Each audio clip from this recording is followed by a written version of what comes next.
Welcome everyone to Lunch with LeAnn. I am LeAnn Nalen with Link, and we are very excited today on Lunch with LeAnn. We have Dennis Porter with Idaho Commerce that's going to talk with us about some really cool opportunities that you may be able to take advantage of in your town in Idaho. So before we get to that, Dennis, thank you so much for joining us. As you know, these interviews are here for just a quick little lunch break to provide resources to our friends and family and neighbors and community friends in Idaho. And so we're really excited to have you today for this 15-minute, just quick information session. Thanks for joining us, Dennis. Well, thanks for having me, LeAnn, and thanks for the opportunity to talk about the Community Development Block Grant Program. It's one of those programs that's been around for about a little over 30 years, and sometimes it gets lost in the shuffle with other, it's a federal funding source. The beauty of the program is we don't necessarily, there are parameters and plenty of rules that go with the program, but it's the communities telling us what their needs are, and that we're using these funds to help fund those needs and hopefully make that impact, that positive impact that the community. Yeah, that is great. So we're going to call the Community Development Block Program. We may shorten it during this interview as CDBG. So know that those two are synonymous if we mix them up. Dennis, why don't we start a little bit, because it's lunchtime and I really like to start talking about food. So what are you having for lunch today? I saw you're in the office, so you got a brown bag. Today I've got, of course, Idaho, company, Chobani, Greek yogurt, a banana, and a turkey sandwich. So nothing too flashy today. So pretty plain, but yeah, it looks great. And I love the Chobani. That is a good, wonderful Idaho company out of Twin Falls to support. Exactly. So I have a nice little steak salad, guys. I got my lettuce from my garden, and my husband made the tri-tip on the Traeger yesterday, and then I picked some fresh tomatoes. So really excited to have that after we visit, Dennis. Me too. So tell me a little bit about the program itself. I'm not sure a lot of our viewers are even aware of the history or about the program that it comes from the Idaho Commerce. Yeah, so the CDBG program started, it was the genesis of the Housing and Community Development Act, which was signed in 1974. The program has gone through a little bit of changes over the years. Program the Department of Commerce runs is called the state CDBG program. Not to be confused, there is what's called the entitlement CDBG program, where the bigger cities in Idaho like Boise and Meridian and Caldwell and Coeur d'Alene have their own CDBG program. Now for the there are 8 of those entitlement cities. Now for the rest of the cities, which is, and counties, which amounts to about 220 potential applicants, they can apply for the state CDBG program. It's a formula grant that we receive from HUD. So the funds come from HUD, and we get a little less than 8 million a year. It's based on our population, and they also look at age of housing and poverty levels too. So we take that 8 million a year, and then what we do with that is, this is an opportunity for those cities that qualify. They have to qualify to apply for funds. They can apply for, we have 5 different set-asides. Public infrastructure, if they need to make improvements on water or sewer systems, they can apply for this. It's a grant. We do have limits. It's not, you don't get 8 million. You apply to 500,000. We've done fire stations, ambulance garages or EMT facilities. We do health clinics. We can do hospital renovations or additions with that 500,000. Then we also have a set aside for senior and community centers, which allows those senior centers throughout our state to make their improvements to their facilities. We have another set aside in public parks. They can apply up to 225,000 to make those improvements in their public parks. We have a downtown revitalization set aside to help our downtowns, our small communities in their downtowns, make those improvements in their downtown. And this is all related to public infrastructure, public sidewalks.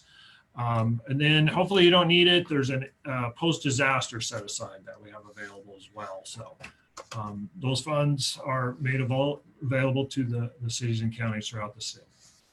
Wow, and that's a really broad spectrum of opportunity that you guys have for people to apply for. How do they apply for it? Do they go to the Idaho Department of Commerce website, or what does that look like?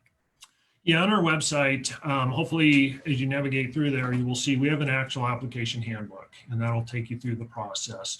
With the program, there's what's called national objectives, and your city must meet one of these national objectives. And the first one is, which is the main one of the program, is benefiting low to moderate income individuals. At least 51% of the community has to be what's defined by HUD as low to moderate income.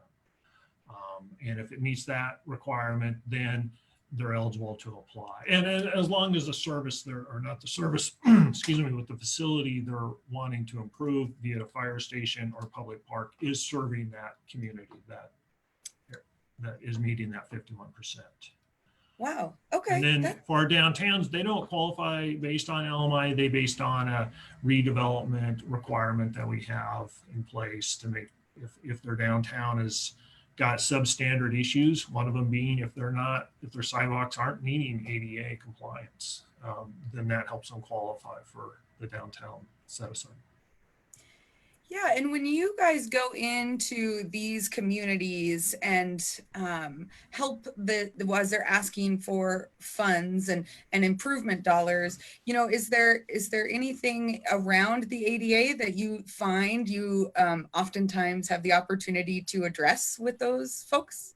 Yeah, a great question, LeAnn, because when I started looking at this, you realize that we do a lot of work that helps make these facilities and buildings accessible, be it with our downtown improvement projects. Most all of them are going to qualify based on making their sidewalks ADA accessible. Is it the curb cuts aren't there, or the ones that are there aren't meeting current code? Is it the cross slope is not where it should be? Are there sidewalks that have broken apart and make it impossible to, if you're in a wheelchair, to get across because of root damage to these sidewalks or lifting of sidewalks. So that's one area where we use CDBG.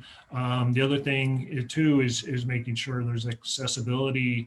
A lot of times when those sidewalks were put in the downtowns 45, 55 years ago, the getting into that small business isn't accessible. So it's trying to make sure that threshold between the public sidewalk and that small business is accessible is a big component of it too. The other thing on senior centers, a lot of renovation and modernization we do at the senior centers. Yes, there's roofs that are replaced, an HVAC system, but it's making sure the parking lot's accessible. It's making sure that the access into that facility is accessible. Some have had, ramps there before, but they're probably not quite where they need to be as far as code, and we'll go in and help them replace that, pay for that cost. Some of them may not have had those ramps, and it's, we want to go in there and make sure they're accessible. It's getting into those facilities as well, the restrooms and just the common areas of those senior and community centers. Another one, our other set aside public parks, which just came on, is only 3 years since we've started doing public parks, and we're starting to see a big demand in that. We have an application cycle coming up in September, and I'm like, oh my gosh, we're getting more applications than I was predicting. And a lot of that work will be, once again, it starts with the parking lots, making sure there's accessibility there, but it is the restrooms as well, replacing restrooms and making sure that the new ones that are coming in are accessible, and the playgrounds, so that everybody has a chance to participate and be active within our public buildings and our public facilities. Yeah. So yeah. And so go ahead. I hear, I know you're with the Idaho Department of Commerce, right? And so there's a Yes. lot of small business and access. And how does those two things intersect, right? Access to business and commerce, which my business side is money. So Right. what are some of the benefits for people to have access? Well, I think, in commerce, one of the big attractions is tourism. You want to bring people in, and we have a lot of unique towns, and they have some unique downtowns that we want people to visit, because in those downtowns, it's usually these small businesses that are in those downtowns, and you want to make sure that you have access for everyone in that downtown, so that they can go visit that. Is it a whatever store it may be, if it's a jewelry store, if it's a bakery, or what have you, that they have that ability to, the curb cuts are there, the access into their business is there. Um, and so that's where we see a part of and an importance of keeping that downtown set aside in place, so that the restaurants, the hotels, people can get into those facilities, regardless of if you have any disability. Yeah, that's great. And so, Dennis, we have about 4 minutes left, Okay, and would time's love. going really fast. It does. It's a quick little 15 minutes. Would love to hear. Is there any other highlights that you want to make sure our viewers get a chance to hear from you? I just think, just if you're in your community, if you're looking at those uh, issues, or where some public facility or your public facilities, and it can include city halls, they also will qualify to make those accessible. This is a program that may help you make those break down those barriers to making those facilities accessible. I just want to keep that in mind, and we're always available to talk about it, to see if our program will be able to work. Like I said, there are those qualifiers that have to be met, um, but we can definitely talk to you about that, to see if this is a program that will That help sounds open it up amazing. and increase that use Yeah, by everyone. that's so great. And Dennis, you've been involved in this for a while. I think you have a picture from our last Hands Around the Capitol event. Can Yes. we see that? So this was 5 years ago, the 25th anniversary Hands Around the Capitol. So we have this up here in Commerce. That was a great event that was put on, and so that, I think that was the original plan this year. Of course, with COVID, that's changed plans. But so we keep that up, and it's just a reminder of everyone coming together and recognizing our needs, and keeping all our facilities, public and our private, accessible Yeah, and it's such open a to powerful. everyone in our community. Yeah, it's such a powerful image. It's one of my favorites. I'm really glad you guys have it. I miss it from our office. We have that same picture. So, and while we're not meeting in person, I do want to appreciate you coming to talk with us today. I think while we would love to be physically together and having that powerful statement of being around the Capitol, we're really getting an opportunity to hear more. I mean, I've known about these grants, but just to talk with you today has really been insightful for me. I hope that others have learned too. And I hear also that people can contact your office if they have questions. Yes, definitely.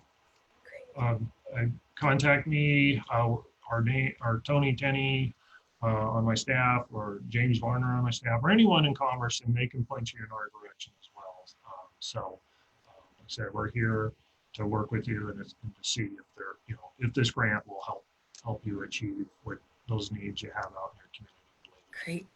I love organizations and opportunities that take away our barriers. So we have barriers sometimes around accessibility, and thank you for providing that service to the great state of Idaho. Well, thank you, LeAnn. And I also wanted to mention, if I have a few quick Yeah, second here, yeah, that also part of our is beyond just the project in helping these small cities achieve ADA, is the outreach and the education component that we do. Part of our requirements in the grant are to make sure they're updating their transition plan, that they have an ADA coordinator in place, and they're reevaluating their effective communication procedures. So that comes along with the grant is a requirement as well. So we want to help ensure that we're continuing to move this ball forward on accessibility. Yeah.